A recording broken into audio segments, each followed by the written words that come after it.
Hello, everybody, and welcome back to Esoteric Atlanta. Of course, my name is Brice. Welcome to this update episode. I thank you guys for being so patient. The month of September, this whole summer has been just gnarly. I mean, welcome to the world we were born into, right? Like, welcome to our timeline, right?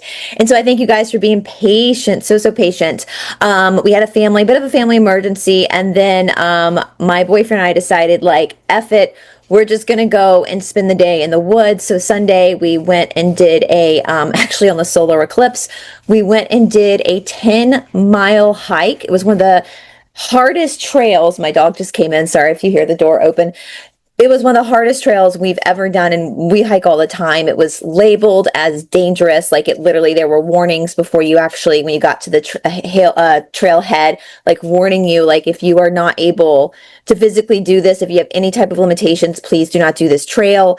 But we did it because we knew we could. We knew it'd be a challenge. It was 10 miles. That's 16K for my Australians, up and down a mountain. There were parts of the trail that we were literally, like, at one point we got, and I was like, where did the trail go? Because we had to literally climb up these roots of a tree to, like, get back on the trail. And I was like, I don't even know how paramedics would get here if something did happen. So it was intense. I've never in my life been so glad to see our car. When we got done with it, both my boyfriend and I were just drenched in sweat. My t-shirt was completely soaked. My underwear was soaked. My whole hair, like every strand of hair on my head, was soaked. I had mud all over me. At one point, Ravi, our dog, I had to literally, like, hoist his butt to get him to go up, and he did great too. I knew Ravi could do it though. I knew Robbie was fit enough to do it.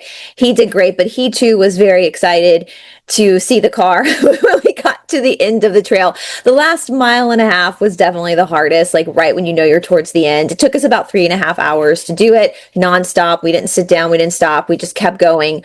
And we just felt like we needed that. We felt like we needed something extremely challenging to kind of exhaust our energy, be out in nature with no technology, or, like, I mean, I had my cell phone on me just in case we had an emergency.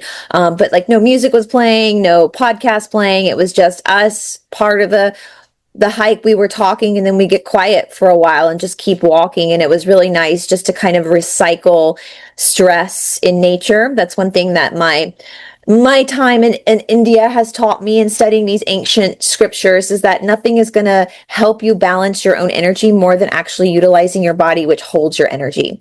And so once we were done with that 10-mile hike, we were driving down the mountain, and we saw people, like, getting out of church because it was on a Sunday. And we're like, man, I think we just had more of a God experience on that hike than anybody could ever have in a church. I mean, at one point I was like I said, the last mile and a half, I was feeling angry because I just wanted to get back to the car, and we had been just going for 2.5 hours. But here we are.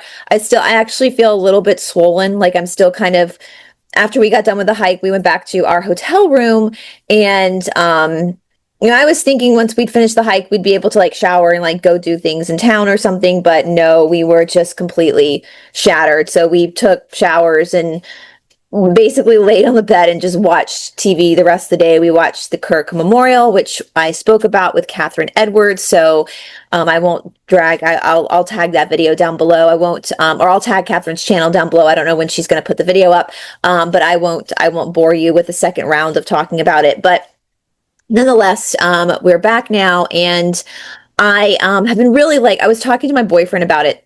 This is one of the things I was talking about with my channel, and, like, the deep dives, and how it kind of sucks right now because of this whole AI situation. That AI is basically, like, for people like me who do deep dives on YouTube, and there's so many different corners of the internet that do deep dives. Like, deep dives is a very normal YouTube thing. Different genres, but every single genre out there has been affected by this whole AI thing.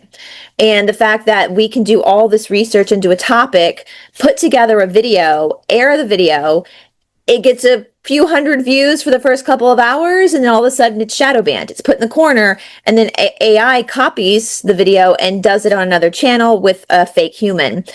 This has been happening for a while now, and it's not fair, right? That those of us who do deep dives are putting in a lot of hard work to create these stories, and then YouTube It's just allowing these channels just to basically plagiarize our work. And so there's been some legal actions about this. It's why I told you guys why I've been holding off on doing deep dives for now, because I don't want that to happen anymore. That's happened to me so many times now, and it's just like spinning in the mud, right? Like you're why am I doing all this work when AI, somebody steals it and then gets the proceeds from it? Like, that's not fair. So what I think I'm going to do, though, because I do miss doing deep dives, I sat with my boyfriend. We kind of talked about it for a while. I've got a list of things that I want to look into. Some of the things are more like mysterious, like Monday Mysteries we used to do. Some of them are like urban legends that I found that I'm really interested in. And I think what I'm going to do, how this channel has with my deep dives, how I know I've said this before, but if you're new here, like how I do my deep dives, I get this question a lot, actually. It's funny because I've talked about this before, but I do get this question a lot. How I do my deep dives. So I consider my deep dives, my channel, to be like a storytelling channel. Again, Esoteric Atlanta. I'm from the Deep South. We tell stories. Most cultures have like a folklore around storytelling. And that's how this channel started. Is I was going to celebrate some of these Southern stories, right? This Southern folklore, like, the werewolf of Georgia, right? The vampire of Atlanta, different skinwalker stories, like stuff that's just very much centered around culture down here in the Deep South. As I've said many times before, a lot of people think of the Deep South as being super religious, super biblical, and it is to an extent. The real fundamentalist people here are in the minority. Most people in the South who are Christian and go to church on Sunday are also very eccentric. They also have tarot cards at home. They also are doing voodoo and hoodoo. Like, that's just part of what it means to be in the South. They talk about ghost stories. They go to fortune tellers. Like, that's just a huge part of the South. Hold on one second, guys. I'm going to shut my door because the laundry's going and I don't want it to be a distraction. Hold on.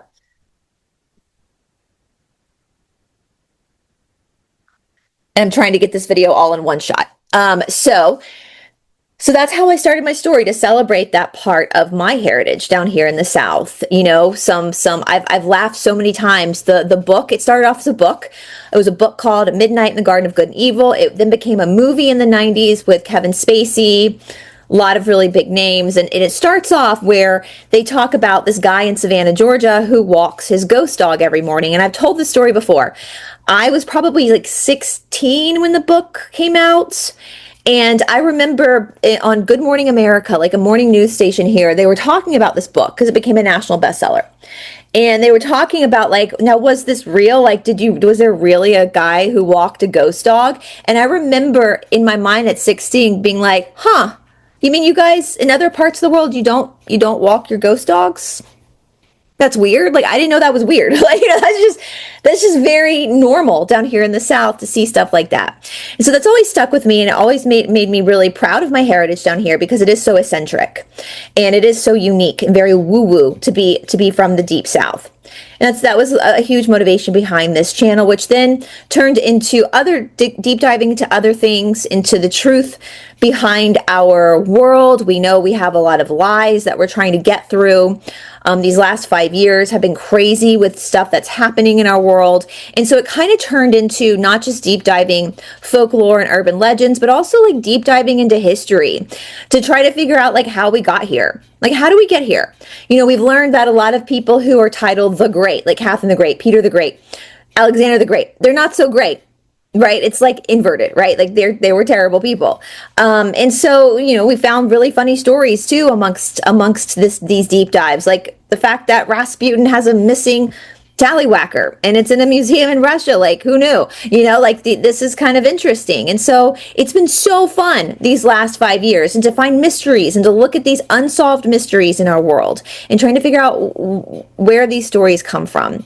And then again, you guys know I am totally kept in the corner. A lot of that, I think, has a lot to do with the fact that I don't really follow the normies, nor do I follow like the truthers. I think they're both psyops, right? I think they're both full of psychosis. And so I think that's why I've been so shadow banned.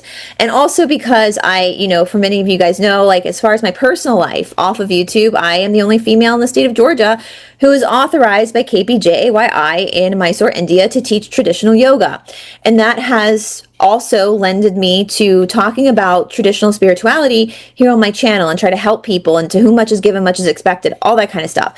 I do think that was some strikes against me for actually talking about the truth behind God, and because it pulls away from like a system, which any religion out there is a system, and so I'm not going to say too much on that though, because YouTube doesn't like that. The establishment, the powers that be, want people in a system.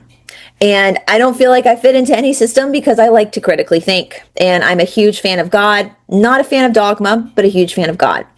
And so I think that's part of the reason too why I've been so heavily punished. But it really got bad again when AI started to kind of take over.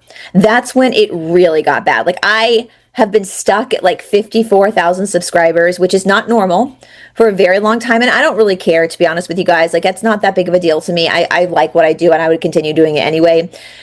But then my videos started to get less than 1,000 views, which means that my videos are not being circulated, which means that I'm being punished. I'm being shadow banned. Again, it got really bad when the AI started. And then that's when, by the grace of God, I was told, this is because you do deep dives. Here are the lawsuits that are going on right now. I started watching all these videos from other people in other genres on YouTube talking about AI, and that they themselves were doing these deep dives in these other different genres, and all of a sudden their videos are being like hidden.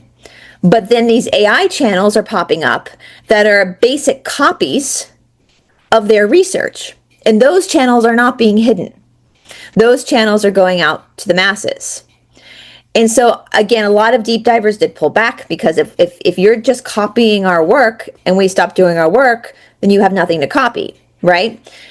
So, but as I said, I feel incomplete not putting deep dives up. So I think what we're going to do is we're going to do it a little bit differently. So I know I got distracted.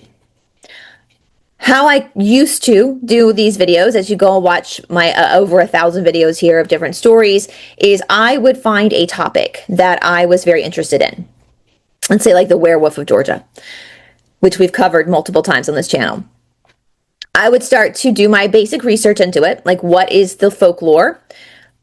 I would read different accounts of this story, and then I would find information within the story that I would want to deep dive on, like look a little closer at this particular part of the story, like where the werewolf of Georgia is located, Emmy, where she's located. Okay, that's near an area of Georgia where there is supposedly a lot of like UFO sightings. It's a corridor, right? There's a lot of Bigfoot sightings. Okay, that's interesting. Well, let me look at that a little bit, because this all fits together in the same. So I would spend like literally sometimes weeks prepping one story, looking through tax records, looking through different censuses, looking through different, where, if this story is being told one way by this group, but a different way by this group, where is the difference and what's the truth? I would find, like with Emmy, for example, her siblings. I would research, where are her siblings? She doesn't have any descendants. She never had children. Does she still have descendants today? I would try to find that. Just be really, really, really thorough on my investigation of the story, so that when I sit down to film, I can give you as much information in an entertaining way as possible. In fact, in doing my research, most of the time, there's probably about 25% of my research that I don't even include in the video, because I realize that information probably is not conducive to the storytelling. So once I finish the research and I have enough that I feel like I can give a thorough recap of what this information is, I then sit down to storyboard. And this is where it's going to be a little bit different going forward while we're still waiting for the AI issue to work itself out. storyboarding became the hardest part. Like, researching is actually quite easy. You just have to be petty to research. You have to be petty, and you have to be patient, and you have to be curious. You know, if I've got a topic that I'm not interested in, it's harder to research because it's boring to me. But if I'm interested in the topic, it makes research a lot easier. But nonetheless, after I've got my research, then I have to go back and I have to storyboard. I've actually been helping Todd with this, who is over on The Confused Wanderer, my boyfriend. If you want to subscribe, please go subscribe to him. Because he was asking me, like, as he's been doing research for his channel, like, how do you set this up? Like, how do you do this? And I actually showed him, like, I have a method. I'm going to show you guys too. I have a method to my madness. Like, this is what works for me. So here's one of my notebooks. So I don't know if you guys can see this. I still take longhand notes, and I have different highlighted. You guys can see that. That's one of my notebooks. I have many, many notebooks. So what I do after I take my notes and I'm ready to put together a story is I then figure out how I'm going to tell you the story. How am I going to tell you this story that makes it interesting? How am I going to make history interesting? So many people hate history. I love history because it ain't nothing but petty gossip. And that's how I've run this channel, right? That's why I think a lot of you have said that you laugh about that now, and you know, it's just gossip. But if it's gossip, it has to be interesting, right? There's certain parts to historical stories that are quite boring. And if they're not, if they're factual evidence or factual information about a story that isn't conducive to like the overall telling of the story, I'm just gonna leave it out because it doesn't matter anyway. So then I figure out how I'm going to tell the story. I usually start with a teaser at the beginning, like how am I going to tease this? And then I start from there and I start to build up. Where am I going to insert certain information? Are we going to start at the beginning of this person's life? Are we going to start at the middle of this person's life? Are we going to start at the end of this person's life? Like, how is this story going to be told in the best manner? So after I figure that out, I know how I'm going to have a beginning, a middle, and end. I know where the crux of the story is going to be. Then I take my highlighters and I mark specific places. Like where, so orange is like the first part. So I'm going to go back and mark through all my notes where the first third of the video where the information is going to be. Then the second, the middle part, I'm going to go mark with like a blue marker. Okay, this is where's the middle, and then the end's going to be like a green marker or something, as you could see from my notebook, where how I'm going to block this story off. So I'm not just going in chronological order of my notes. I'm skipping around my notes in order to deliver a story. So with that being said, I don't script myself. I tried that before. I don't like scripting myself. I like to freestyle.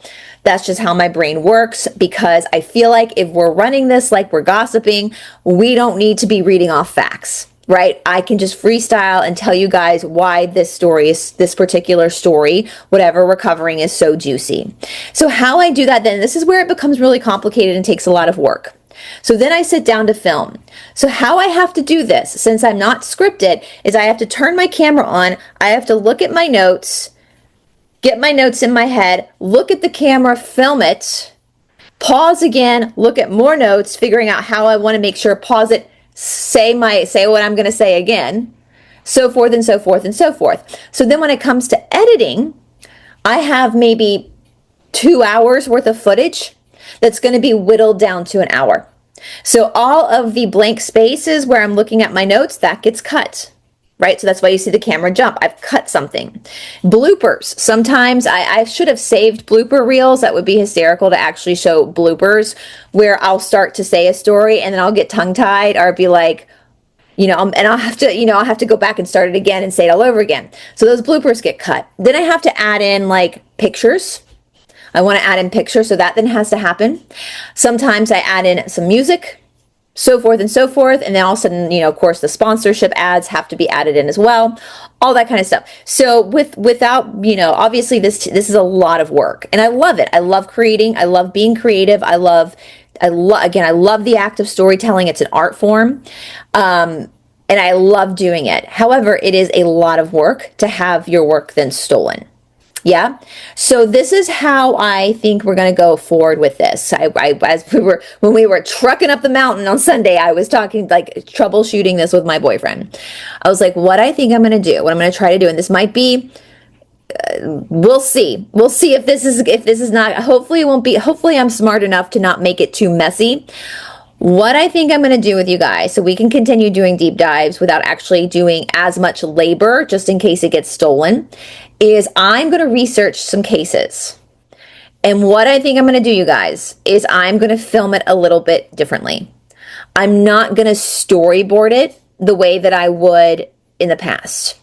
I'm going to basically show you guys my research on camera, like talk about the story and be like, let's look at this piece of evidence. Let's look at that piece of evidence. Just so it's still work. Like, that's still a lot of work, but just in this rocky time, just to see if I'm going to get my video ripped off. Like, if someone's going to plagiarize my video. I hope that makes sense. And I think we're going to look at some really, like, I found some very mysterious cases, like some batshit wacko cases that I cannot wait to talk to. These are mysteries. Like, these are psychedelic mysteries that I found that I am dying to do a closer look into. And I don't have the answers. Like, I don't actually have the answers. So I'm excited to do these cases with you guys, to see what you guys have to say. Hopefully it will work. It'll be new for me because I am kind of a perfectionist in my craft and I do want things to be delivered in a certain way. But we need to figure out a way to do this, to outsmart the system where my work isn't getting ripped off and your energy subscribing to my channel isn't getting ripped off. And hopefully the wrongs will be made right. Hopefully that these channels will be terminated that are stealing people's work. One can hope. And so I thank you guys so much for being patient with that. It's been driving me. I've actually feel like I've been a little depressed, to be honest with you guys, because I haven't been able to like do what I love to do. And so it's been weird and it's been a little depressing. And so I'm excited to get back to that. I'll probably start breaking down my first video for you guys this week so that I can film it either at the end of the week or beginning of next week, and we'll see how it goes. It's a pretty wild unsolved mystery. And from what I understand, the main character of this mystery is still alive today. So from what I understand, so this will be an interesting one to explore.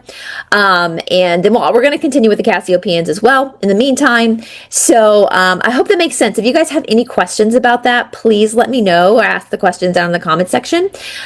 Please, if you can, help me with the shadow banning by sharing my videos if you want. Join me on Substack. I send all my videos out on Substack. That link is down below as well. Please subscribe to Todd, the Confused Wanderer. We're going to start putting some of my stuff up on his channel too as a backup.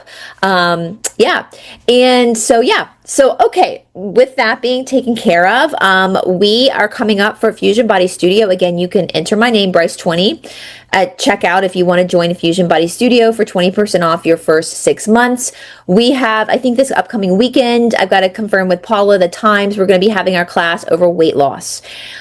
What healthy weight loss looks like, what different exercises do for your body, kind of the alchemy of movement, like what is cardio, what is anaerobic, what is an isometric hold, what are cortisol levels, like all these different hiccups that kind of get in the way of people losing weight. I find that most people around my age or slightly older are very confused, very, very, very confused about weight loss. They're kind of still stuck in this like 80s, 90s mentality about weight loss, where we think in order to lose weight, we have to do a bunch of cardiovascular work. And cardiovascular work is great for your health. It's absolutely great for your health unless your cortisol levels are screwed up and then you're just making things worse. No. Cardiovascular is not the key to weight loss. It's the key to calorie burn, but it's empty calorie burn. What we want to look at is more anaerobic work, which is burning glucose. Cardiovascular work or aerobic work, your body uses oxygen for energy. In anaerobic work, that means without oxygen, your body is burning glucose. And that is the key to weight loss. You're not going to burn as many calories in an anaerobic activity versus an aerobic activity, but the calories that you're burning in an anaerobic activity are actual stored fat and sugar.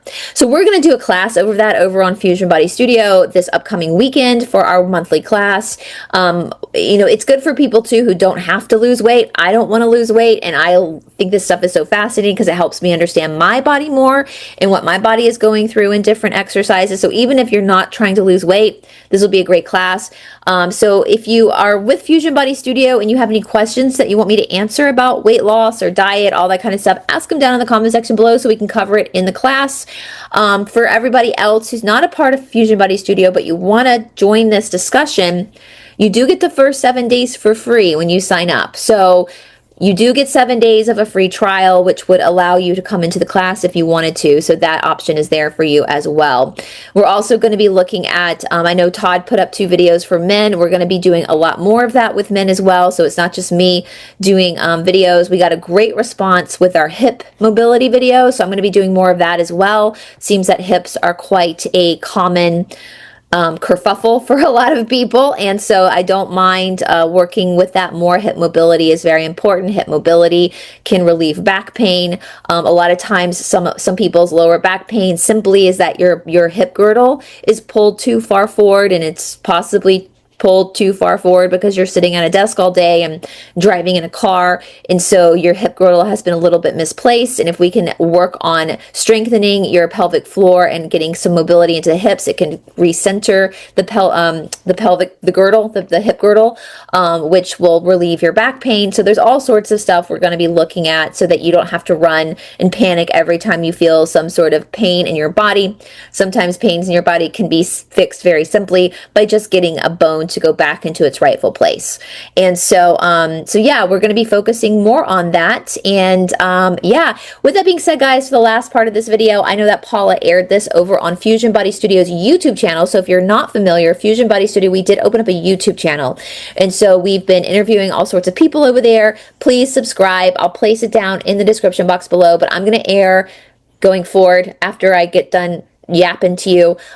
We did a video with Jason, who is Paula's personal trainer down in Perth, Australia. All of his information will be down in the description box too if you're in the area and you want to train with Jason. The beautiful thing about Jason and I and a lot of other people who work in the health and wellness and fitness industry is that we might say things differently. We might use different words, but we're saying basically the same thing, right? Because I'm trained in Eastern philosophy and I'm trained to understand the body through Eastern energetic soul. But the soul is playing itself out in the body anyway in this life. So things that Jason says about the body are also reflecting back on what I have said about the energetic body in physical form, if that makes sense. You know, that especially even key stuff like you got to get uncomfortable. Just because it's uncomfortable doesn't mean it's wrong, you know, and the fact that different exercises are going to give you different levels of physical fitness, and one doesn't negate the other, but they're just different, all that kind of stuff. And so if you want to sit around and listen to Jason, please enjoy this talk with Jason. Again, make sure you're subscribed to Fusion Body Studio on YouTube as well as Todd on YouTube. And I'm very excited about going forward, doing some of these unsolved mysteries with you guys. We do have Midwest Night Watchers coming back on the channel this week as well. Super excited about that. We've had to reschedule them because of the whole Charlie Kirk situation just got crazy, and we felt weird about doing stuff like that when people were mourning such a crazy thing that happened. And then we also have Tamara coming back this week to look at the forecast for October. Can you guys believe it's almost October? Crazy. Anyway, you guys, I hope you're having a wonderful, wonderful day. And I will talk to you very soon. Bye, everybody. Hi, everybody. Welcome back to Fusion Body Studio. Today we have, Brice and I have a very special guest today. We have my personal trainer, which is Jason Lim. He's joining us from Movement Hub, which is very exciting. How are you today, Jason? Thanks, Paula. How are you guys? Very good, thank you. And Brice, how are you going? We're all feeling a little bit emotional today. It's been a bit of a unsettling news we've received. Yeah. So I don't know when we're going to drop this on the channel, but we have to address, because we're filming this today, Thursday, September the 11th. For me, it's 5 o'clock in the morning on the East Coast, and we have to send all of our love. I think we're both all three of us are extremely shooketh from the assassination that happened yesterday here in the United States of Charlie Kirk. And I do have to shout out to Australia, because Paula, you sent me some of the news clips in Australia, and I don't want to get emotional because I just put my makeup on. But I know, same. Even when something, it was Mr. Rogers who said, his mother said, whenever bad things happen in the world, look for the helpers, because there will always be helpers. And a shout out to Sky News for being human beings, and for you sent me the clip of the anchor on Sky News, the female who got emotional. This was a human being. And regardless of whether you agree with his opinions or not, he was a father, he was a husband, he was not hurting anyone. He was just having civil debate with people over topics. And to assassinate someone because you don't like what they're saying is not okay. And the United States especially was founded on this principle of freedom of speech, freedom of religion, freedom of people talking and being able to criticize beliefs openly in order to come to a better tomorrow. And so my heart, I am still in shock. I think we were talking about offhand the video. If don't watch the video, if it's still up, it will. I've seen many people say change their brain chemistry. That should not be up. And murder is never right. It's never okay. And I hope justice is served. And rest in peace, Charlie Kirk. And all of our love. I don't know you. I don't know your family, but all of my love, our love to Erica Kirk, and to these tiny, what, a 3-year-old and a 1-year-old. Yeah, Tiny children who just lost their father. All of our love to them. And so be kind, be kind humans, just be kind to people. Like, it's not that hard. So heartbreaking, really. And it's quite shocking, and it's shocking even for us in Australia, because it's just hit differently. It's like you were saying, he wasn't even a politician or anything, and just to have this happen just because he was trying to share his opinion in a very respectful way is just it's so sad. And now his kids are going to grow up without him. So we're just very, very sad to hear that over here. It's it's been really, really sad. But to honor Charlie Kirk, let's live a better life. And let's, and with that being said, I think that's a great introduction into this. I'm excited about talking to you, Jason. Yeah, we are. We're sorry, Jason. We have you on as our special guest. You got to address it. You have to address it. Yeah. It has to be said. We just need to be better people. Yeah, be better people. And he was definitely an inspiration. So we can use that to be inspired. And so Jason, I've been working with you. I think I got an email today to say it's been 2 months now, or 6 weeks. It's been about 2 months. I think we've done at least 6 or 7 sessions over the last 2 months. Yeah, you were a little sick, which was which was a little bit of a setback. But hey, that's life, and I think that's one thing that we can off the bat just say that's what's going to happen when you start training, and it's one of those hurdles that we just have to accept and not let it derail us. Yeah, but just in this short time that I've known you, I felt quite inspired by you, and just from, obviously, most of the time we don't really get time to chat very much because we're doing the session and it's quite quick, but just from little things that you've said, straight away I was just like, wow, you really resonate with me and with what Brice teaches as a teacher, as a trainer, fitness trainer. And and so that's why we really wanted to get you on today, because we just feel like you really resonate with us. You have a lot of the same philosophy and beliefs, and we really just want to share as much knowledge as we can with our audience, because we really want people to understand why it's so important to exercise, why it is basically just so important for our health and longevity, so that we can live a long, healthy life. Because I feel like in society, and I know Brice agrees, and I'm sure you will too, Jason, that we have just been really programmed over the years, especially, 80s, 90s, that it's all about, exercise is all about looking good and getting a bikini body, and that's why we should be doing it. And we should, if you eat badly, go to the gym and punish yourself, and it's just so wrong. Like, that's not what it's about at all. It's really about our health, and so that we can live a long, healthy life and be able to move, to be mobile as we get older, and be able to just do everyday things.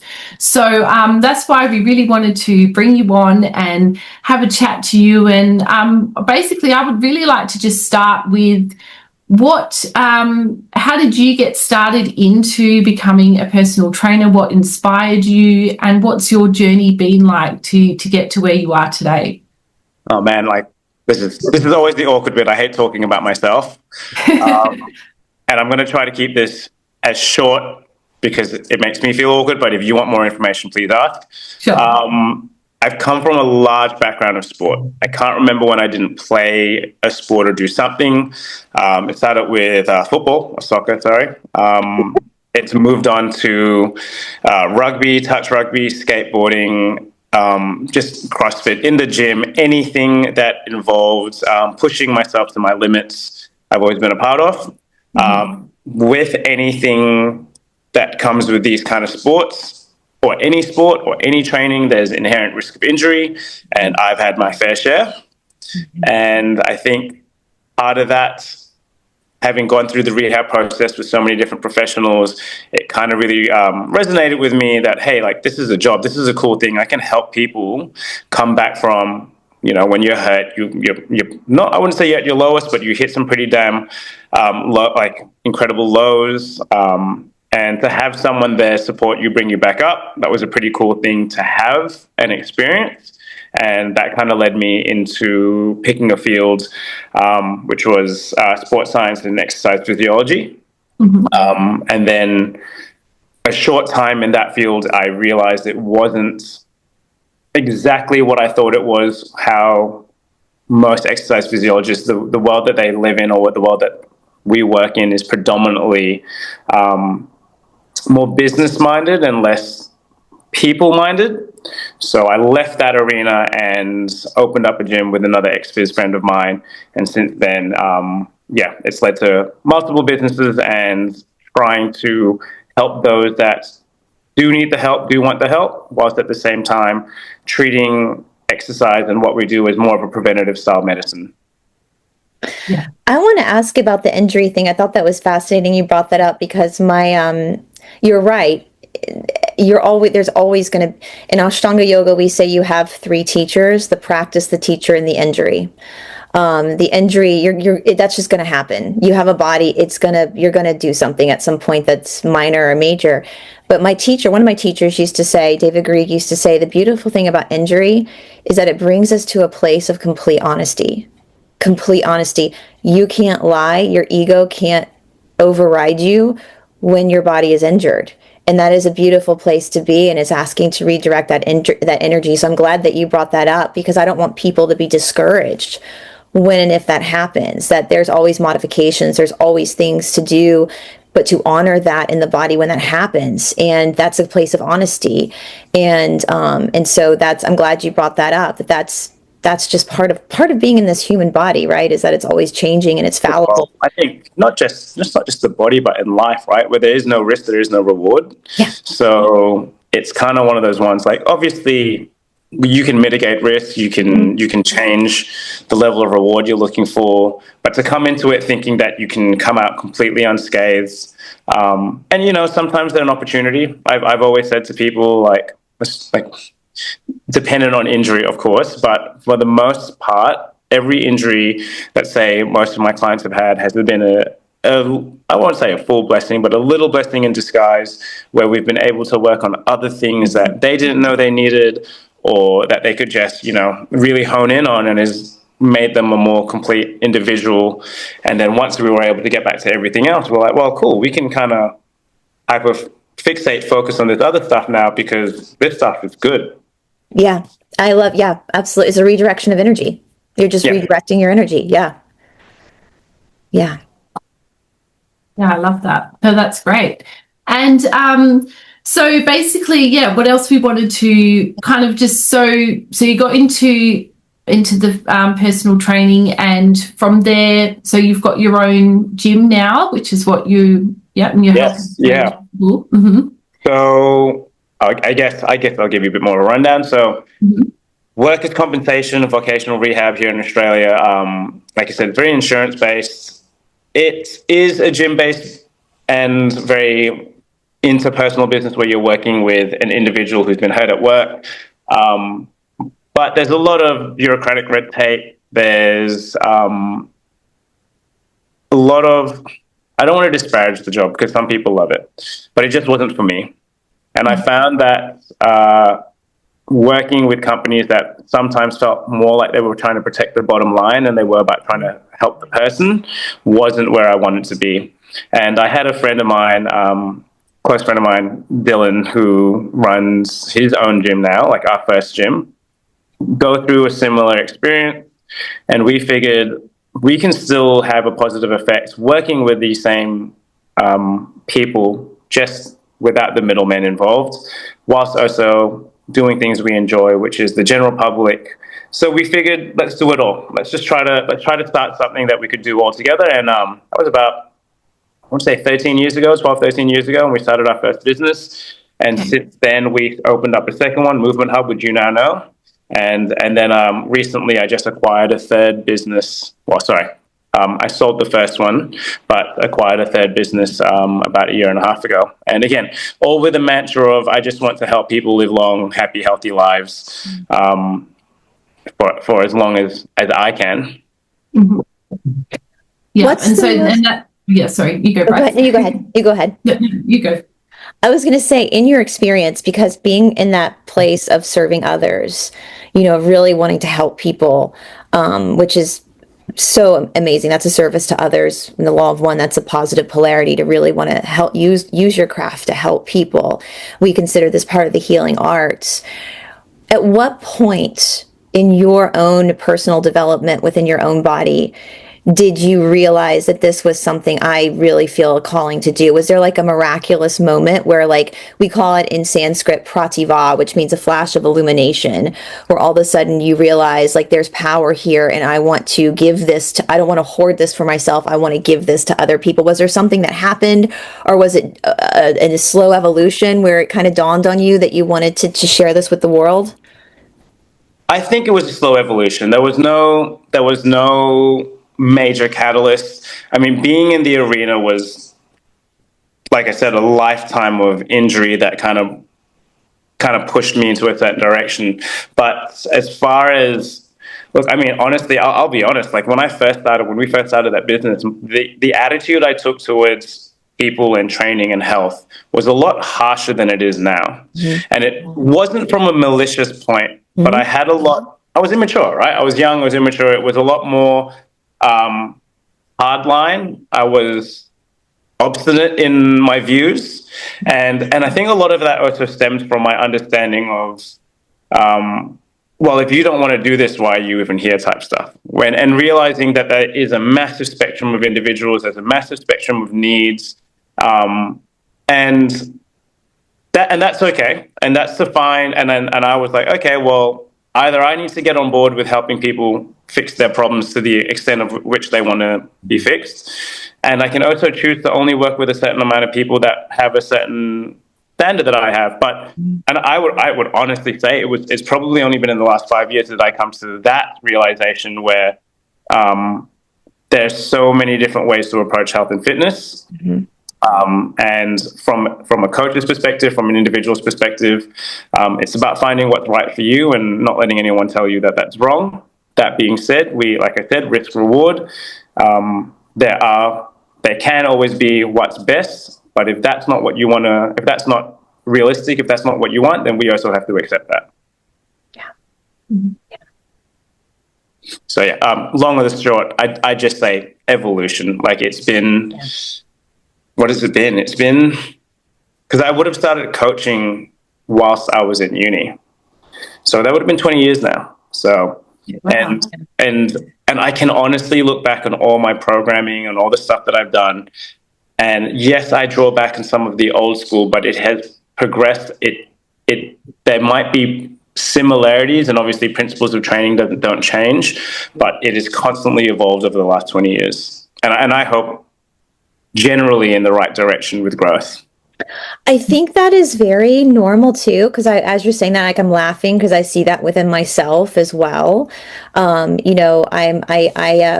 form of yoga that I practice is so intense, and we get up at like in India, we're up at 2:00 in the morning, and we follow very strict diets because that does affect your body and your performance, if you will. And it's funny because I've seen young teachers who are just authorized be like super dogmatic about your last meal needs to be at 4 p.m. You need to, but for me, the more I've taught, it's one thing to be like 20 years old and have no responsibilities and be able to stop eating at 4 p.m. and have a proficient practice the next day. But the people that impress me the most are like the single moms who have to stay up late and help their kids with homework, and maybe they're only able to come in like 4 days a week, and maybe they only have like 45 minutes, but the fact that they're making that time it's easy to make that time and to be intense when you have no other responsibilities. But when you are a parent, when you have and you're still making at least 45 minutes to work, to me that's where I started to like realize, like you're saying, there's so many different paths to get to the same results, and it's still hard, but yeah, there has to be some give and take with the pendulum. But that is common, right? The pendulum, usually when people first start something, they're super dogmatic and but then that pendulum kind of really, like when people first go vegetarian, they go super vegan and they don't, and it's like, yeah, maybe eat some cheese, like it kind of releases a little bit. You can have a beer every once in a while, it's fine. Like you still have to live your life, you still have to have that health and that that mental space with your clients and with yourself too. And and that brings me to a kind of a question too. I wanted to talk, because when you started, Paula, about the 80s and the 90s, and I'm always laugh that I was born in 1983, so I was born right into like the jazzercise, the low fat. I remember some of my earliest memories are sitting in the back of a jazzercise room coloring with those 80s leotards, the thongs, like seeing them in the bright colors, and my mother like working out like crazy and trying to look good and going to Weight Watchers meetings and all that kind of stuff. And so for our generation, a lot of us were put on this earth with this mentality, and it takes a lot to like change that pattern of thinking sometimes. And so do you, exercise is so good for you, but there's something else. Have you ever noticed, Jason, like what they call exercise bulimia, where have you ever had a client where you feel like how do you handle that they might be exercising too much from like an unhealthy perspective? All the time, from all different spectrums of why, right? So, working with a lot of athletes, there's those that are chasing that aesthetic, right? Like there are those that are, like you said, dogmatic. They're chasing something so hard that they're doing more damage. And from the athletic point of view, overtraining is a big thing. Talks about, they want to win, and so they think more is always better. And that mentality can be applied to almost anything. But from people trying to lose weight, from people even just trying to be healthier, it's an obsession. It's an addiction. I mean, it's probably a healthier addiction than most. Mm-hmm. But like anything, too much of something can be bad for you. And I hate saying this because it's a little bit cliche, but it always stands true no matter which way you want to look at it. It's like it's balance. Mm-hmm. And that to each individual, we have to apply, I think, 2 different rules. And I think we talked about this a while ago, which was, what is the minimum and maximum effective dose for the individual? Yeah. All right. Because we understand that you have to do something to create a stimulus, to create an adaptation. So talking about this exercise bulimia, for the individuals that are trying to be healthy and just healthy, I think, what's your minimum effective dose? Like the single mom, like Paula, our sessions are derived around my head. I'm like, I've got limited time with you. What is the minimum effective dose that I'm going to get the maximum, like, positive outcome for you? Mm-hmm. Whereas with an athlete, I might toy with, what's my maximum effective dose before I break you? Right.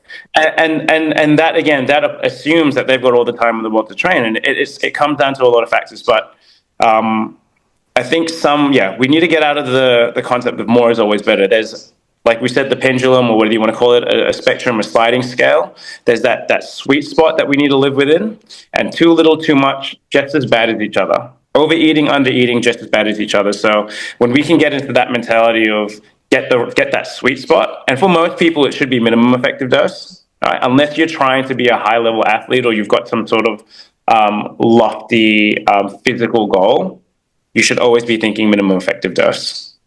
I want to pause because this is so important, and I love how you're saying it, Jason. This is why I love this, because I think we're saying the same things, but in different languages, because we're coming from 2 different lineages. And I always say every tree in the forest is different, but it's all reaching for the same light.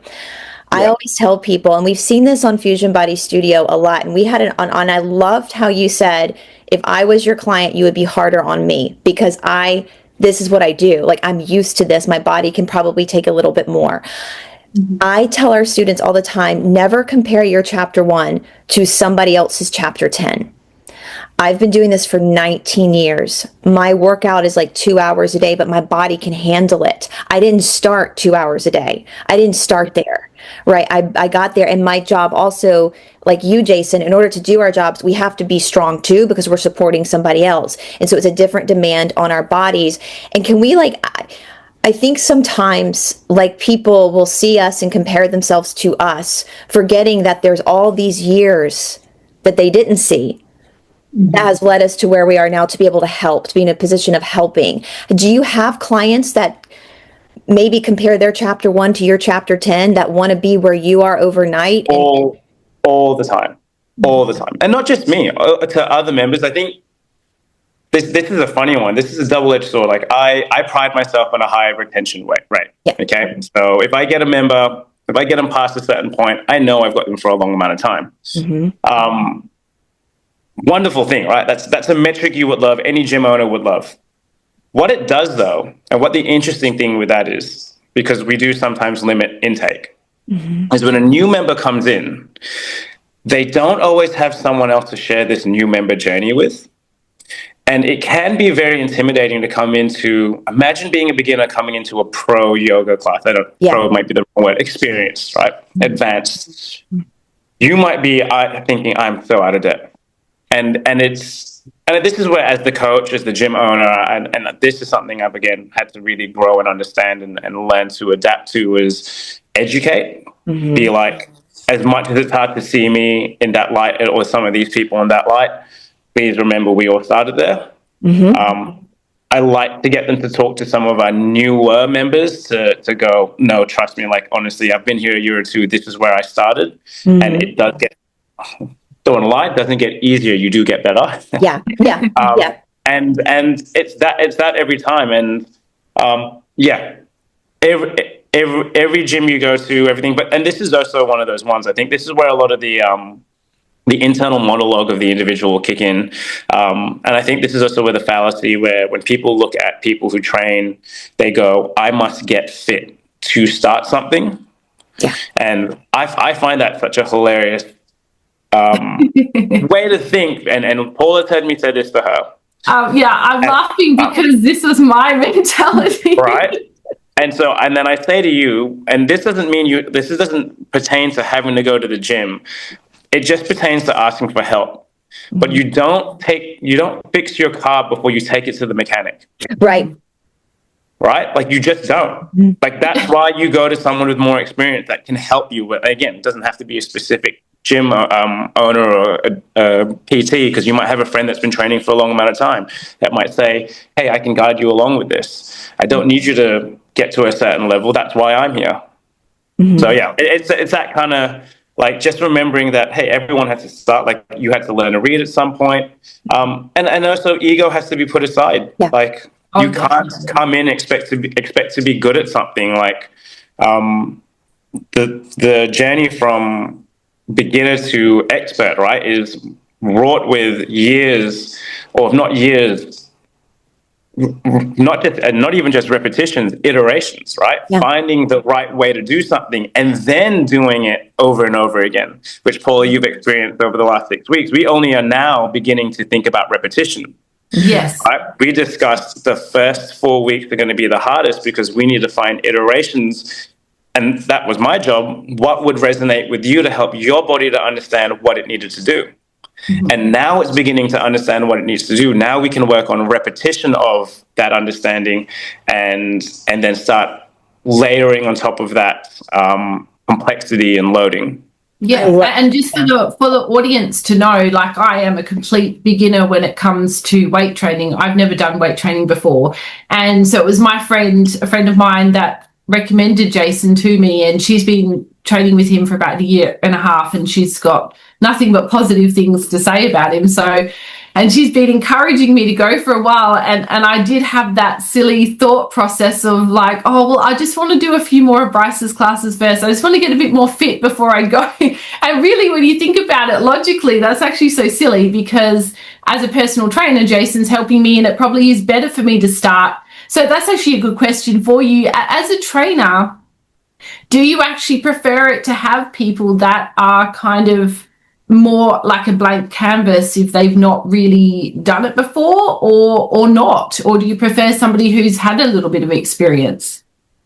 I'm going to give you two answers. Like, I love that question. It's multifaceted. With the nature of my business, I'm sure you know, like, I personal train, but we're a very heavy group fitness class. Yes. Both have pros and cons. Now, in our situation where I'm handling you one-on-one entirely, I love a blank canvas. You have no bad habits. Any bad habits that kick in are going to be my fault, and I'll have to own that.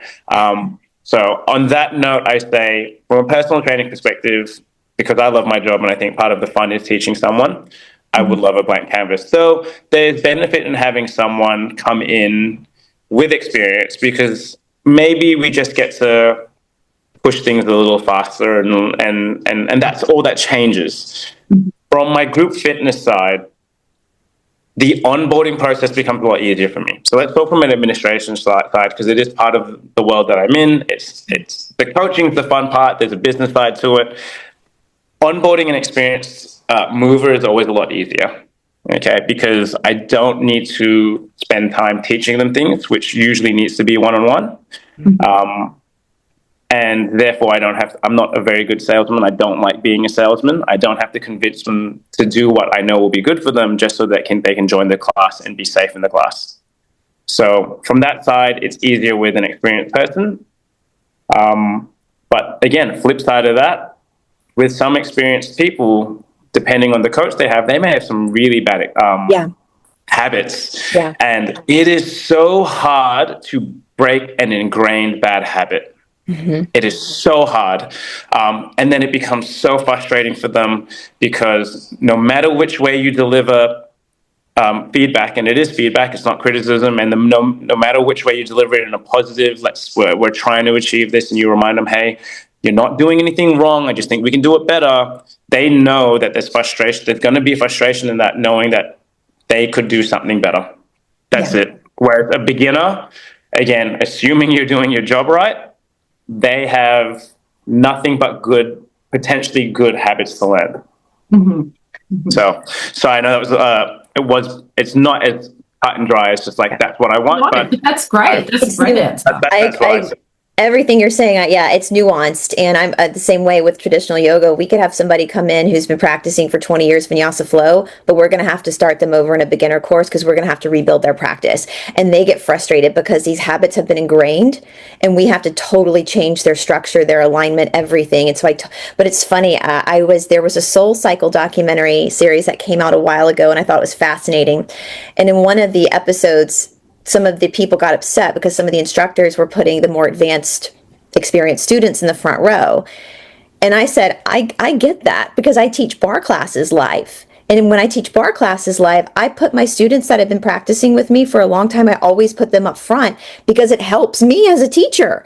It helps me when I have people in the front row who have an energy and an alignment that I know is going to, because the people behind them are watching them too. And so it helps you in a group.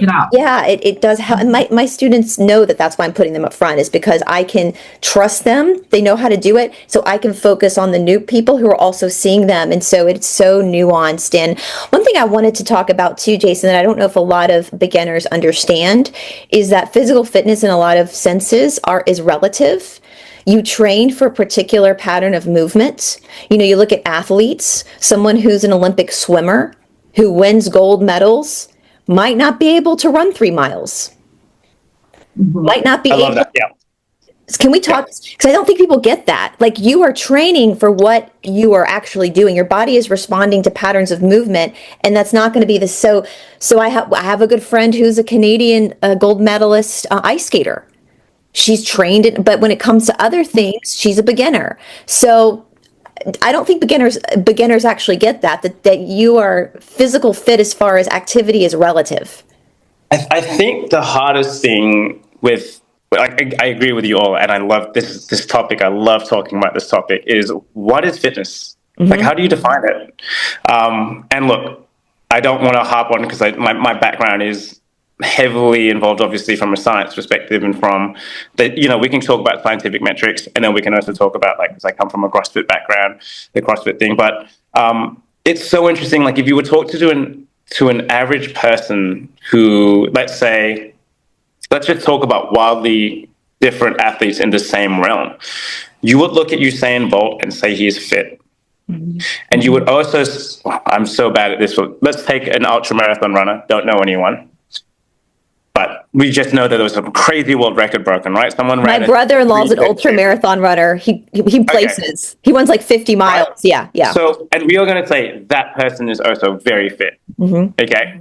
But if you ask Usain to do what the ultra marathon runner did, and you ask the ultra marathon runner to do what Usain did, would you argue that because they couldn't do that, they were unfit? And then let's go more diverse into an Olympic weightlifter or a strongman. You go, these guys are at the pinnacle of their sport.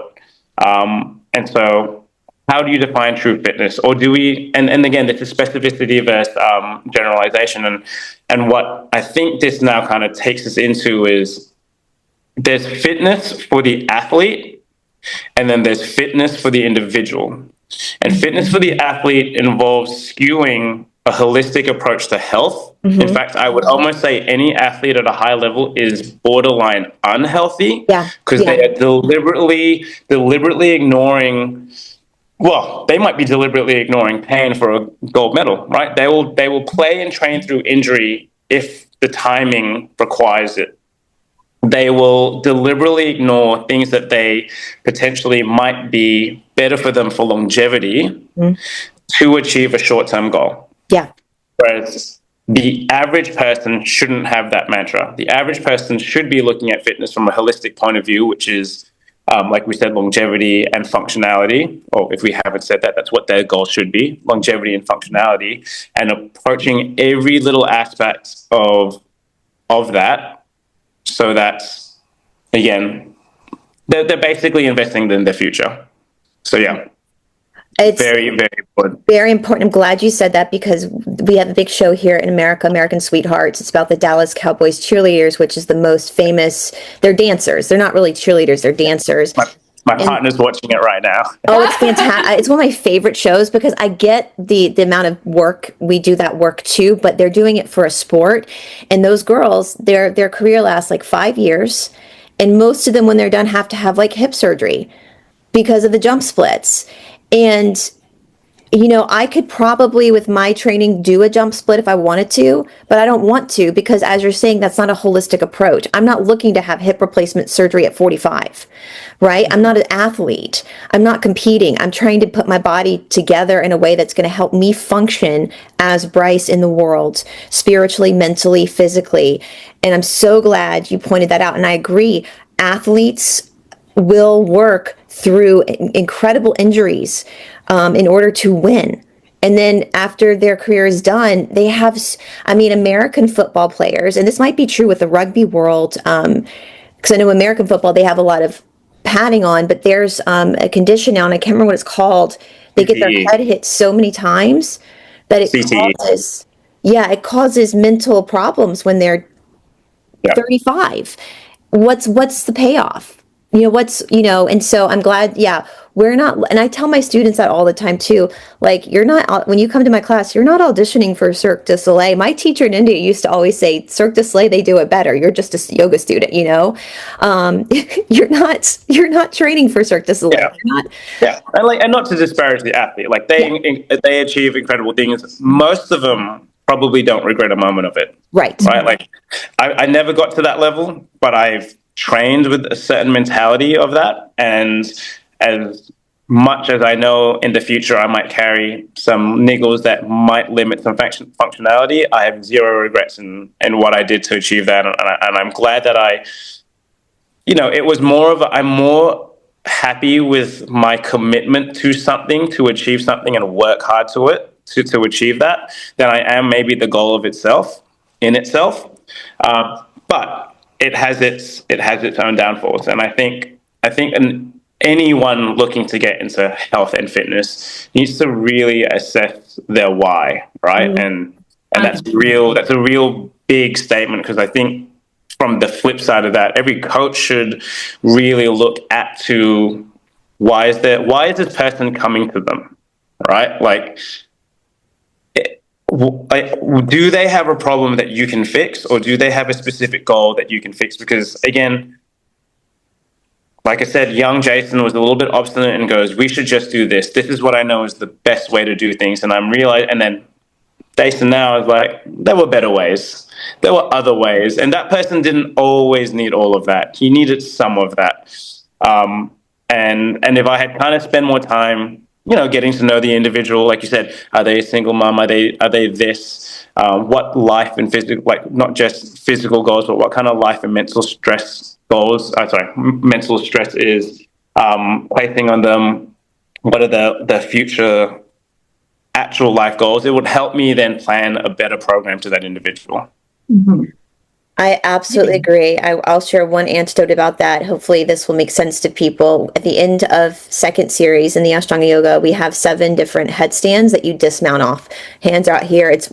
You can't use a wall. We don't use walls. If you're not strong enough for your legs to come up, the wall's going to enable you. That's kind of a rule. In second series, it takes about 10 years to get to second series. And when I first started assisting at AYA, Ashtanga Yoga Atlanta, that my boyfriend owns, he had a student that would always use the wall at the end of second series, and I would get frustrated. And after class one day, I asked Todd, I was like, why do you allow this person to use the wall? She doesn't need it, and that's not what we do in Ashtanga. And he goes, because he's a senior teacher, he goes, do you know what she does for a living? And I said, no. He goes, she's the head of the CDC. If she makes a mistake in her job, people die. If she needs to use the wall in practice, if she wants that wall there, I'm going to let her use it, because her day is so much more stressful than ours. And my job is to support her so that she can function in the world. And I'm not going to put undue anxiety on her in her practice when she has to go to work and not mess up at all. And so you have I love that. You have to take it into consideration, don't you? Yeah. Yeah, 100%, yeah. I think that's so important, because we are all in different, even just between you and me, Brice, and you as well, Jason, like, I don't know that I have the energy and the capacity to work out as much as both of you, because I am a single mum. I've got 3 kids, 2 of them are teenagers, so various different challenges, and I basically do everything all by myself. And I love my life. I'm very, very happy. And I wouldn't change anything, but I am now prioritizing and making fitness a much bigger priority in my life, because it's actually what really, obviously Brice and I working together and doing Fusion Body Studio has made exercise important, but also what really motivated me to come and join Jason and start doing some training with him was all this stuff on Instagram that we've been sharing, where there are like 60, 70, 80-year-old people doing these incredible workouts. And I was like, wow, that is my why. That's why I want to do this and strengthen my body, is because I want to, as I grow older, I want to be able to get down to the ground and sit down with my grandkids and play with them and pick them up and go up and down stairs easily, all of that. And so that has become a really big why for me. And it's actually really incredible, because I have pushed myself to limits with Jason and with Brice's classes that I've never done before in my life, because in the past, my why has been a bikini body. And it just wasn't strong enough. And I was like, I'm tired today. I can't be bothered getting up and doing it.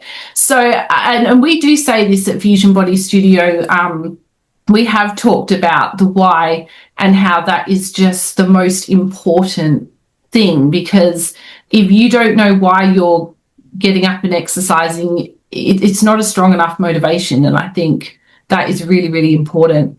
So I love that you brought that up, Jason, as well. I think one thing, as you said this, you've mentioned it a couple of times now, and I'd love to touch on it, is like the concept of bikini body and aesthetics. And I think, look, can anyone achieve it? That's a debatable thing. Obviously, we know there's some genetic factors, but at the same time, is it a necessary thing? Like, it doesn't benefit anyone. Like, to that level, we know that you can be healthy without needing to be that low percentage of body fat. And in the same vein, not to pick on bodybuilders who care about the aesthetics, in the same vein, not everyone needs to back squat twice their body weight or 3 times their body weight, which is an incredible feat when anyone can achieve that. But no one can argue that a long and functional life is not necessarily, or at least a goal for the majority of people. If not, I'd say some people may not actually want that, because you just never know. But for the majority of people, they will want to spend as much of their lives as they can with their loved ones, and they want to be as independent as they want for as long as they can, and that's the functionality side. So it's one of those ones where, like, let's say beginners, it's like, don't just start, right? Like, it doesn't matter what you're going to start. If you want to start running, right? If you want to do this, because at the end of the day, you're a human being, and no matter your age, no matter your sex, no matter what you do for life, we all may differ by degree, but we don't differ by kind, right? So what's good for you is still going to be good for me, which is going to be good for the other person. We just have to adjust accordingly to who they are, where they're at in life. But cardio is good for everyone. Weight training is good for everyone. Flexibility is good for everyone. And if we can just keep picking all those things and go, cool, yep, that's for me. Like, it's all for you. Just find your line, find your level to start. I love that. I want to hit on something too, Paula, and hopefully, Jason, you agree with me when Paula says she doesn't have it in her to work out as much as like I do, or Jason. Paula doesn't have to. Jason and I do this for a living. And so for me, it's important for me to be 10 steps ahead of my students so that I can be a better service to my students. Like, this is what I do for a living. So don't compare yourself to your teacher or your trainer, because this is my job, right? This and researching dead people on YouTube. But, this is my job, right? And so my body has to be a reflection of that. And for me, I don't know about with the personal training, like, there are times I am 5'5", I weigh about 115 pounds.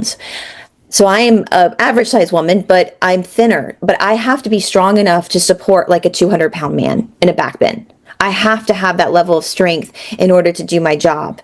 And so do not compare. Just because your teacher or your trainer is working out more than you, don't compare yourself to that. Does that make sense? Yeah. Yeah, and I think that's helpful for people to know. And Jason, I would love to go into, before we, once we start to finish up, but I would love to just go into some of what your ideas are of living a balanced life to kind of help support having a healthy life with exercise in terms of sleep and nutrition and those kind of things. Just any advice you have for our listeners. I'm laughing because I'm just thinking about, again, the realization that has occurred. Like, we were talking about, light bulb moments before, Brice, and I'm not sure if you know, and Paula knows this. I just recently had a child 7 months ago, and that moment has really also affected my viewpoint on my own training.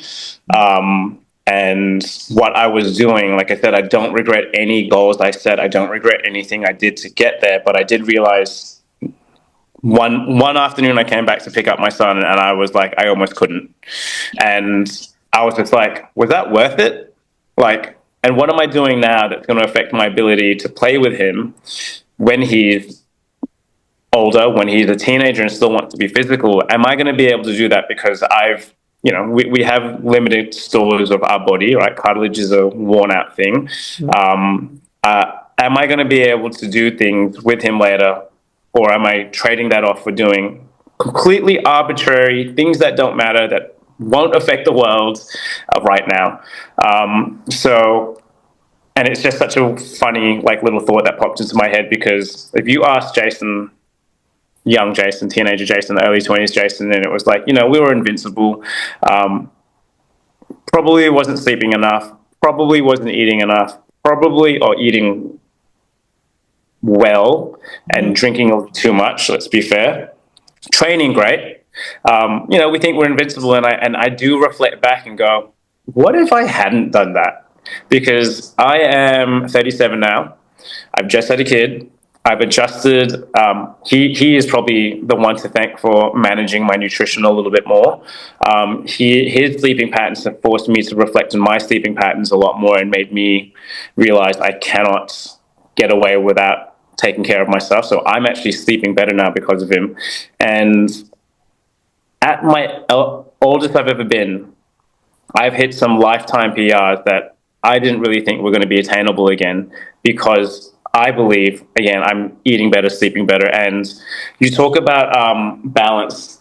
I kind of look at these things as, obviously, like, if we look at health from different angles, these are like other ways. And, we can talk about spiritual health too, not my area of expertise, but I look at sleep and food as like the two biggest things that people could do to recover that people aren't doing. So I kind of want to divert into two areas here. One being, exercise and fitness is all good and well, but we do it for the opportunity to recover, right? Mm-hmm. So we exercise for the opportunity to recover, because when we exercise, we stress the heart and lungs, or we stress the musculature so that they grow stronger, or we stress the bones so they increase in density so we don't have bone breaks. Yeah. But that can only happen when the body has the building blocks to do so. So that's your nutrition, right? And putting bad stuff in your body inhibits that. So that, again, nutrition important. And then it all occurs while you're sleeping. Mm-hmm. All occurs while you're sleeping. So if you are not sleeping, it is like asking someone to come build a house with not enough bricks, right? So eating bad, not enough bricks or poor quality bricks, and then asking the laborers to come out for only 4 hours and try to build a house in 4 hours instead of the 8 hours you should be getting, or 7 to 8 hours you should be getting. Right, it's that simple. Your house would take forever to build, and it might not even be a great house by the end of it. So that's that side of, like, I go, so important to the balance of your health. And on that note, it's kind of like, stop chasing those little 1%ers that don't matter as much. Like, I've got so many people that are, I'm going to go sauna, and then they have the worst diet.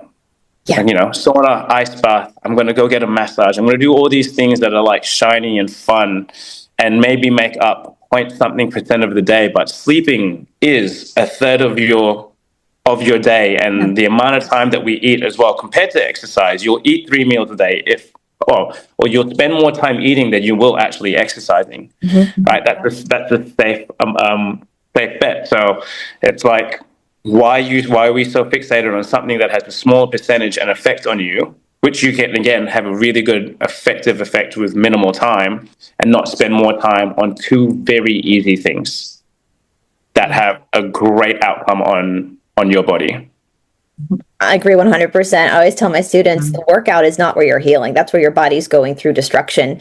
It's afterwards where the integration happens. When the body starts to repair, that's when the healing is happening, and that has to be supported.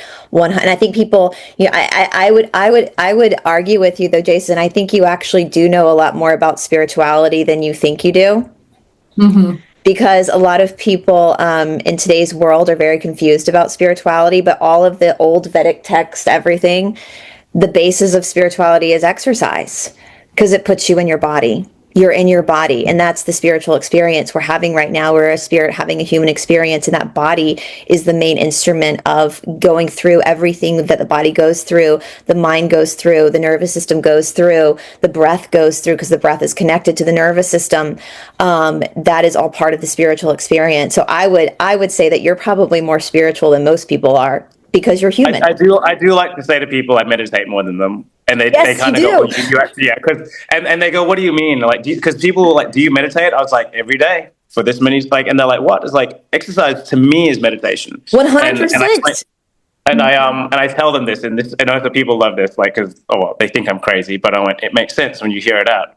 I don't listen to music when I train, or I don't always listen to music. I couldn't care what's on. I'm like, you want to listen to music, put it on.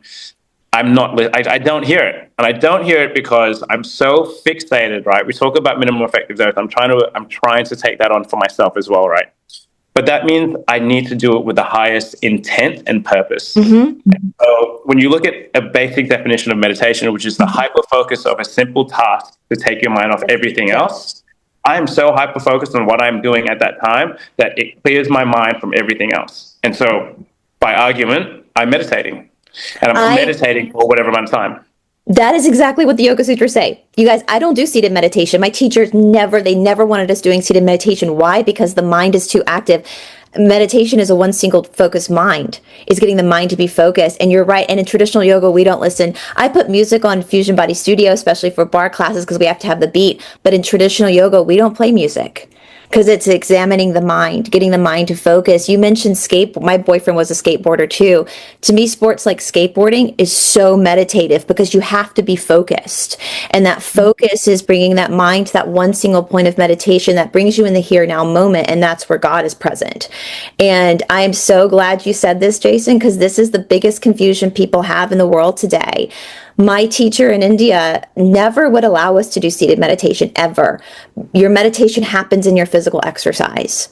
And you can see that. And I say, Jason, like in the Mysore room where we practice, the biggest difference I would say between a more experienced student and a beginner is besides the physicality, is their mind.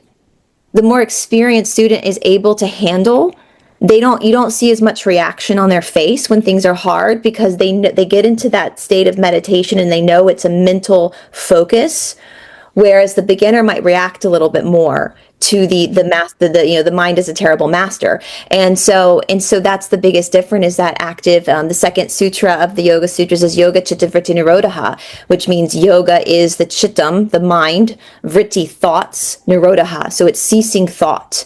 And we can't cease thought. So what do? We focus the mind into a one-pointed thought. And I always tell students, like, again, my brother-in-law is an ultra marathon runner. I was like, people don't run marathons for health. You don't need to run 26.2 miles. You can run 2 miles for health. There's something else that's happening.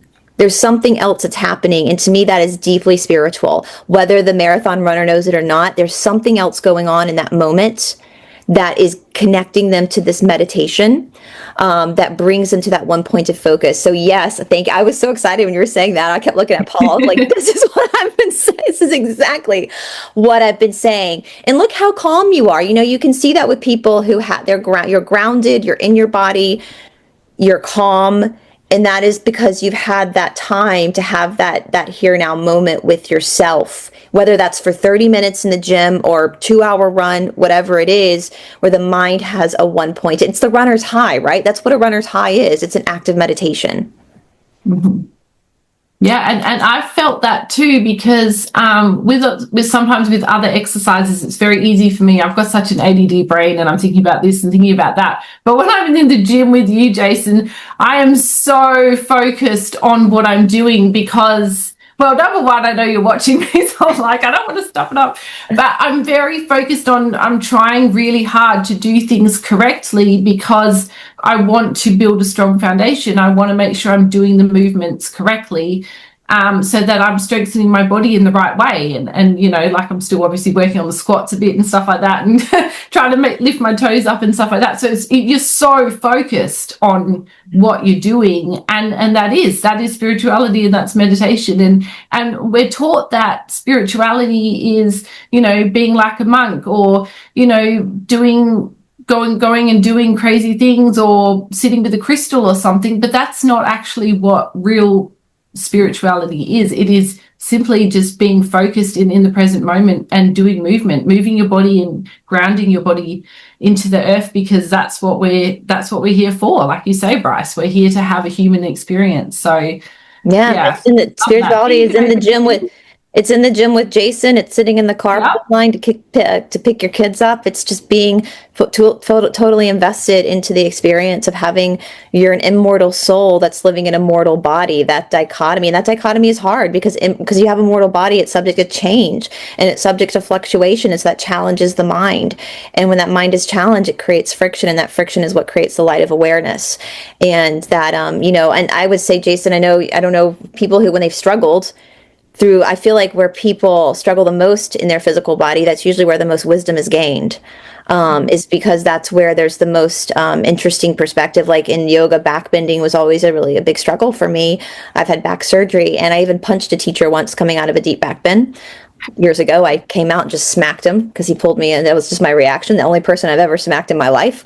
But because that was such an emotional challenge for me, it's just a shape, right? You're just making a shape with your body. I really invested a lot of time and energy studying backbending and what's happening in the physical body, what's happening in the chakras and the emotional body. And now I'm probably one of the better backbending teachers in Atlanta, Georgia, because that was my weeks. I can do forward foldings and put my leg behind my head all day. The hips were never a problem for me. Some people, hips are a problem. They have that same emotional reaction. my issues, my karma was in backbending. And so I feel like what people also need to understand is where you're feeling that friction, where you're feeling that level of discomfort, not pain, but discomfort. That's where it's interesting. And that's where the wisdom is, and that's where the friction is. And that's where you learn the most about yourself. And that discomfort, I say this to the new students all the time, it's not supposed to be like comfortable. Like exercise is supposed to challenge your mind. Pain is different. We don't want pain. But being a little uncomfortable, that's where things change, and that's where you can shift patterning, and that sweat comes, and that purification, that ring of the nataraj, the ring of fire comes in to burn off the karma, to burn off that which is not serving you, the patterns that aren't serving you, to strengthen that which is serving you. And so, you talked about all the, and I think of that, all the ways you were younger, and you say you don't regret that. It's because you learned from it, right? You gain wisdom from that experience, and that's what I want people to understand is where you struggle the most. That's where there's the most wisdom to be gained. Yeah. Whether that's through yoga or running or whatever. Usually what triggers you the most is where you need to be. I'm going to go turn my light on. I can just see how dark I'm getting. I'm going to go turn my light on. I'll be right back. Yes. I love this, Paula. He knows more about spirituality than most. Yeah, I know.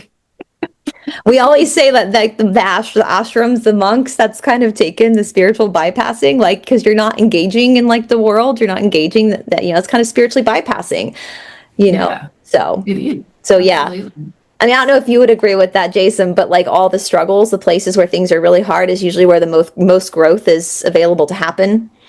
I agree. Like, I mean, the term stimulus for adaptation applies to everything, right? Like, if it doesn't challenge you to kind of think about what you're doing or create some adversity, you're not going to come out stronger. And I think the other thing we haven't really talked about, which I think is really cool about all of this, like you said, is the weakness making stronger, is it's not just the physical strength, it's the mental strength, the resilience that you build from it. If you can get through some of these hardest physical challenges, you will probably be able to get over a fair amount of emotional challenge too. Yeah. Because it's coping mechanisms. I'm not going to say it'll fix everything, but I mean, the sports science in me is going to come out now. Like, the evidence shows that exercise can help with almost everything. It can't cure cancer, but it can still help improve quality of life. Can it help with mental disease? Yes, it can. It might not fix the problem, but it will help manage the problem. Yeah. And so, like, whether you look at it as exercise as medicine, or whether you look at it as a means of creating joy or functionality, it is a pretty good one-stop shop for most things in life. Mm-hmm. And it's almost a shame that more people don't realize that or use it in some form, because they're missing out. They're missing out on such a cheap and accessible thing. Like, you don't have to go to a PT. You don't have to go do yoga. Like you said, you can go run. You can do calisthenics, which is body weight movements. Mm-hmm. And these days, a gym membership, right, is it's $10 a week, or you can go to most cheap stores now and get some weights. Then again, minimum effective dose. Do something that you need for your life. Most people aren't going to be picking up a car or deadlifting. Like, I always say this to the guys at the gym. They're like, "Oh, my deadlift's going down. I'm getting a little older." I was like, "Cool. When was the last time you picked up something over 80 kilos?" Yeah. Right. When? So if you are at least maintaining enough muscle mass and minimizing the decline, you are probably still going to be more functional. And then I also say to them, it's like, in your office right now, or in whatever cohort that you want to look at, how many people can do what you can do? So you're already in the top 1%, right? You're already top of your demographic for who's going to be able to do more things when they're older. Mm-hmm. One time I was stressing about some part of the practice, Ashtanga can be kind of contortionist, and the mobility is really extreme in traditional yoga. And I was stressed about a posture, and I can't even remember what posture it was. And I was in India at the time. And one of my best friends, he's a movement specialist up in Canada, he looks at me, he goes, "Brice, go to any Starbucks and look around that room. Most of those people can't even touch their toes." And when he said that, it put it into perspective, right? Like, you're worried about getting your leg further down your back? Like, most of these people can't even touch their toes. Mm-hmm. Right? Like, it is that like, we're not going to go deadlift a car. We're not going to go pick, and listen, when mothers have had to pick cars up their children, mothers who have no gym experience all of a sudden are able, that's just the beauty of the human. They're able to lift a Mack truck off their child, and it is. I always think I don't have children, but I don't want my nieces and nephews to have to help me go to the bathroom when I'm in my 80s. Yeah. I want to remain dignified until the end. Right. And feel better too. That's kind of it as well. Like, you feel better when you're in a healthy place, when your body's functioning in a healthy way, your quality of life is better because you feel better. And also, I love that you brought up, Jason, about how it's improving all areas of your life and your emotional resilience and what you can deal with in life as well. And one thing I love to refer to is I've read a few books about runners, and just how much your whole life changes when you start like say you commit to becoming a runner and you're running on a daily basis, and as you're achieving more, you just naturally start to achieve more in your life. You just start to be more organized. You start to just naturally want to eat healthier. You start to achieve more during your day because you started off your morning by doing some form of exercise and you've achieved that. And then it's kind of like, once you've kind of achieved that, what you've achieved in the gym or at home or running or whatever, it's kind of like anything can feel quite easy after that. Well, it's funny. It's a feed-forward cycle, right? Like, it's good vibes always, like, that's why people like being around happy people. Like, good vibes will rub off on other things. Good habits will kind of feed forward. I think I saw, it's an old video now, but like there was an admiral in the US that was talking about why it's so important to just make your bed.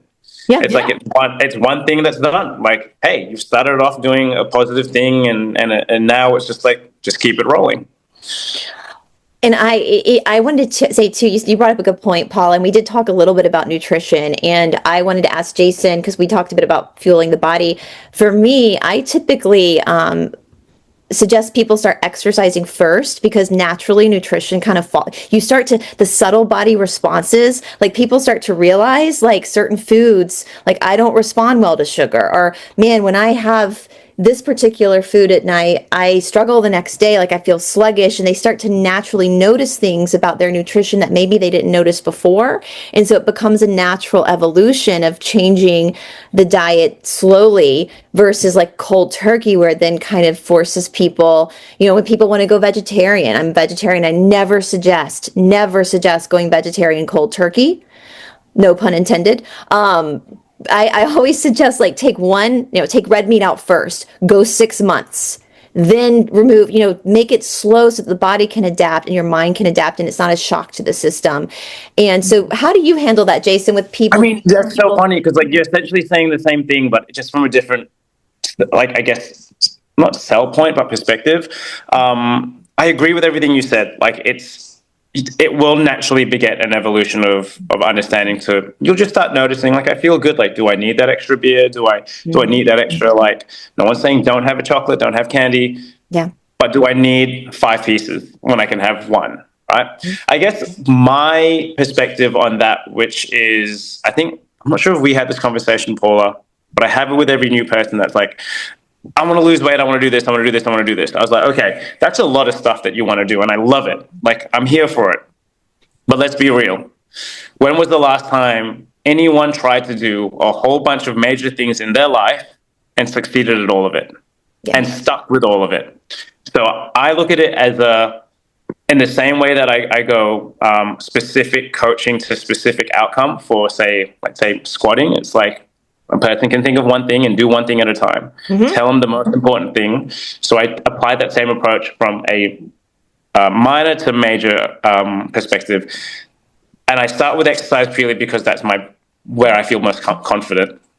If someone wanted to do nutrition first, I'd say, fine, come back to me when you've dialed in your nutrition. Yeah. But you've got to go do one thing at a time. Otherwise, it's overwhelming. It is a shock to the system. You'll end up beating yourself up, and then we'll end up probably worse off than before. Yeah. And you're having a bad relationship now with nutrition and exercise. Whereas if you can succeed one thing at a time, it's so much easier for the dominoes to fall. Absolutely. And also you can be hard on yourself if you put too much pressure on yourself and expecting yourself to stick to so many unrealistic things.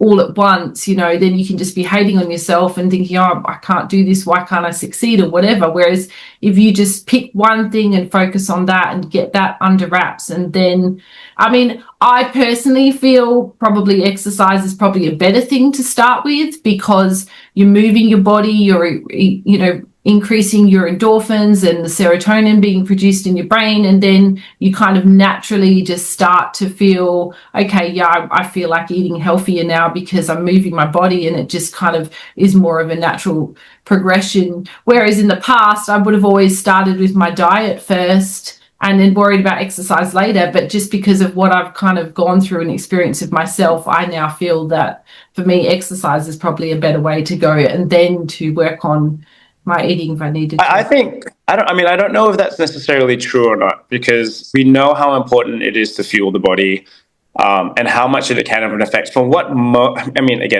I don't want to say you're wrong, because that was your journey, and so that is correct for you. So I guess the way I perceive that is, I think exercise is easier to start with, and it is, like I said, when we look at a percentage of what you have to do, that's one time of your day to do, whereas to think about, as opposed to meal times is 3 times a day. I guess the way I look at nutrition, though, is it's so complex, and so where we talk about exercise being differ by degree but not kind, most people can do the same thing and get a good outcome for it, for health and longevity. Nutrition is a little more nuanced and individualized, and I think that's why it becomes so challenging to the individual. People have different tolerances, people have different, even like ethnic background creates different. Like, I just got back from visiting my grandmother in Malaysia, and oh my god, I forgot how oily the food is and how high carb, low protein, low veg it is. And I went, as much of it as I missed it and I loved it, I'm like, that's not a sustainable, healthier outcome. And so, yeah, I'm not going to say that one's better than the other, but definitely exercise is easier to start, and probably requires less help. I've learned that as an individual, when people come to me with nutrition, I've learned to know my roles, my limitations. In the same way that I'm not a physiotherapist, I can't diagnose and fix things. I can provide guidance, and I will do. But if it gets to the point where a person really wants nuanced help, I will refer them to a nutritionist or dietitian, because it is harder. And it actually will probably, for I guess what I'm thinking about the clients I deal with who do care about, say, aesthetics, because there's nothing wrong with wanting to look good. You look good, you feel good. A lot of that does come down to nutrition. Like, you cannot out-train a bad diet. You cannot.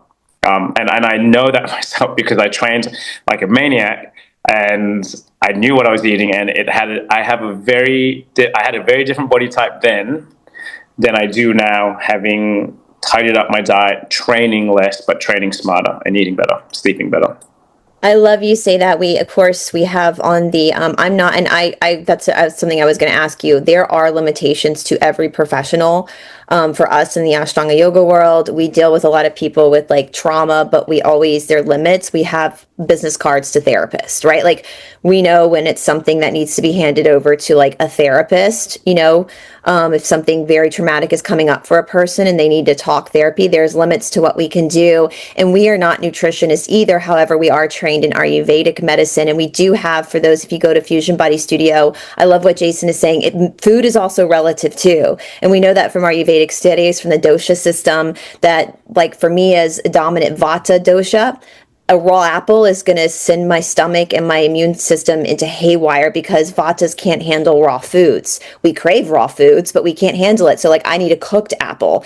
And so that helped me a lot when my first trip to India, when I sat down with an Ayurvedic, I had already knew about the dosha system, but when I actually sat down with an Ayurvedic doctor and really went through my diagnosis, my dosha, I started realizing mistakes I was making in my diet, but I thought they were healthy because I had been told in the Western world that an apple is good for everyone, that a carrot is good for everyone. I didn't realize that there were different dispositions, just like there are different races, different, whatever, different, some people, and that's what Ayurveda recognizes, that some people are going to have a Vata disposition. Some people are going to be dominant Pitta. Some people are going to be dominant Kapha, and that's going to change the way your biochemistry and breaks down food and fuel. And when I started changing my diet to eat for my disposition, my arthritis cleared up, my energy levels were better, I was not having as many digestion issues. And so it is super nuanced. It is super nuanced, just like exercise. It is super nuanced to the individual. And I've noticed, Paula, I don't know, a lot of our students have never heard of the dosha system. And when they started looking at the manual that we offer, it's kind of, and we're not telling you, when I have a student come in, I can kind of read what their dosha is just for my training. And that helps me know how to so if I have someone who's Vata, dominantly Vata like me, I'm not going to yell at them like I would someone who is Kapha. Kapha people can take harder teaching. Vata people are more prone to anxiety. So I'm going to teach them differently. And so this informs, because I'm sure, Jason, you've experienced that with some people, you have to be a little bit more gentle with in order to get them to progress. Whereas some people actually want to be yelled at and need that. And it's just the different dispositions of people that they have from their inherited karma, from their own life experiences. And so you guys, that is so important. And again, I can't diagnose people, but we do have a workbook on Fusion Body Studio that you can read. And I always tell people, sometimes you don't even need an Ayurvedic doctor. You can just write down what you eat, and then 45 minutes later, log how you're feeling, even how your mood is. Do you feel depressed? Do you feel, and you can start to understand what foods are actually working for you and what foods are working against you. And so many times people think the food pyramid, in my opinion, was the worst thing to ever be created. It's just so generalized, and it's like raw apples. And I think, Paula, you said one of your daughters has an aversion to, she gets stomach aches and she's very Vata. I'm like, it's because she's Vata. Cook the apple. Do applesauce for her, because then it's going to change that disposition and her body's going to be able to digest it. And I think that's the thing, Paula, we were saying with exercise is easier. I think because exercise in our modern society, because we're so blessed compared to collectively our ancestors. We don't have to walk to a well and get water. We don't have to go chop logs for fire, right? We just turn the heater on. We don't have to we have a car we can drive to get places. But I think we've lost that connection to our subtle body. And I think our ancestors were very connected to their subtle body. Even with oils, you're talking about Malaysia, Jason, even oils, some oils will affect, I know for me, certain oils affect me differently, cooking oils, than other oils do. And it's because of disposition. And anyway, I didn't mean to go off on a tangent there, but it's important. It's so important to figure out what diet works for me might not work for you. Mm-hmm. Yeah. Just like exercise. Yeah. So. Right. Cool. All right. Well, I think we might finish off there because we've been just over an hour. But That flew. I was like, an hour? Are we gonna? Do I have enough opinions and things and information about stuff to talk for an hour? But I was like, oh my god, it's an hour 15. I can talk to you forever. This is one of my favorite. I'm such a nerd when it comes to this stuff, because the human body is truly amazing. Whatever you've been through in your life, and I will say too, when I work with women a lot who are struggling in an exercise, and especially if I know they've had a child, I always say to them, girl, you've done way harder things than this before. You pushed a human out of your body. This is nothing. That's true. Yeah. So can we ask Paula, and I don't know if you'll be up for this, Jason, but I would love to do a follow-up show with you and see if our audience has any questions for you. Would you? Sure, love to. Yep. Would love, definitely. Where can they find you, Jason? So we have a lot of Australians on our platform. So if somebody's in the Perth area, where can they find you? Do you have social media? Do you have social media? My handle is movement _OC. I'm going to have to confirm that. I'm terrible with my social media. But I do have a website, which is movementhubperth.com. Very accessible through there. A lot of information. I'd love anyone to pop down and come try us out. Let's say anyone that reaches out from watching this cast can have a free week trial. Awesome. So, just come down, see what we're about, or just come have a chat if you're interested. I've got great coaches that care a lot and, like me, have gone through an athletic journey and realizing that we can have a more positive effect on individuals from a health perspective than from an athletic perspective. Mhm. That doesn't mean we don't still work with athletes, but we derive just as much joy working with the single mum and, dad trying to still play with his kids as much as we do as someone trying to make it to a high level weightlifting or some form of athletic goal. 100. Well, we will have all your links down in the description box below as well for people. Yeah. And I can't wait, you guys. I love it. That's the point of Fusion Body Studio. I don't want to be the only voice. I get tired of hearing myself talk sometimes. And I think when people are, Jason and I are literally like saying the same things, but just in different languages. And I think that, what's going to work, and people hear things differently from different people, and all exercise is valuable. It's all valuable. It's all spiritual. It's all mental. It's all good for you. You just find what works for you. And that's one thing we want to do at Fusion Body Studio is be open to all different disciplines to help serve communities in the best way we can, so that we are taking our sovereignty back. We are taking our health back. We are grounded in our body. And so I thank you, Jason, for being a service to being service to others and to helping people, and coming on and talking to us about this. I can't wait to see our questions from our studio members and get you back on. Look forward to it. Thanks for having me on. It's really nice. It actually has been super fun chatting. So I can't wait. I look forward to it. Oh, awesome. Thank you so much, Jason. And You're very welcome. And I'll see you next week, Paula. Yes, I will. I will see you then. All right. Have a good night. Oh, have a good morning, Brice. Yes. Bye, everybody.